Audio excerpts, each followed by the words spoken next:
దాన్ని ఏమంటారు, నోటరీ చేయించిన కాగితం అన్నటువంటిది అక్కడ అనుమానం వ్యక్తం చేసింది.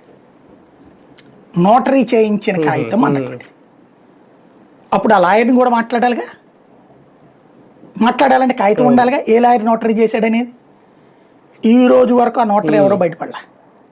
వైసీపీ ఫెయిల్యూరు అదే, గవర్నమెంట్లో ఉండగా ఆ నోటరీ ఎవరినో తీసుకురాలేకపోయింది బయటికి. నోటరీ అంటే ఏంటో, లాయర్ సమక్షంలో రాసి సంతకం పెట్టి స్టాంప్ వేస్తారు. ఆ లాయర్ని బట్టి రాలేకపోయింది.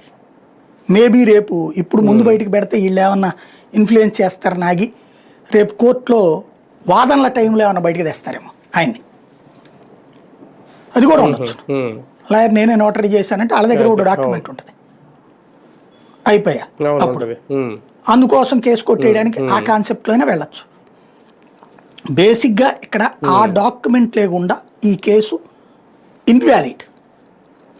మర్డర్ జరిగింది కానీ రాజకీయ కారణంగా అసలు దొంగలు తప్పించుకున్నారు. ఇప్పుడు వీళ్ళందరూ చంపిన వాళ్ళే ఒప్పుకున్నారు కూడా, మేము నరికాం, మేము తుడిచాం, మేము కడిగామని. కానీ వాళ్ళు కాదు, వాళ్ళ వెనకాల ఎవరో ఉన్నారని చూపించే ప్రయత్నంలో వాళ్ళని కాపాడుతున్నారు. ఆ పోకిరి సినిమాలో డైలాగే నాకు గుర్తుకొస్తుంది ఈ కేసు చూసినప్పుడల్లా. ప్రకాష్ రాజ్ డైలాగ్ ఉంటుంది కదా, ఏముందిరా అరెస్ట్ చేస్తారు, నేను ఎవడో పొలిటీషియన్ పేరు చెప్తా, ఆడికి నాకే సంబంధం లే, ఆడి చుట్టూ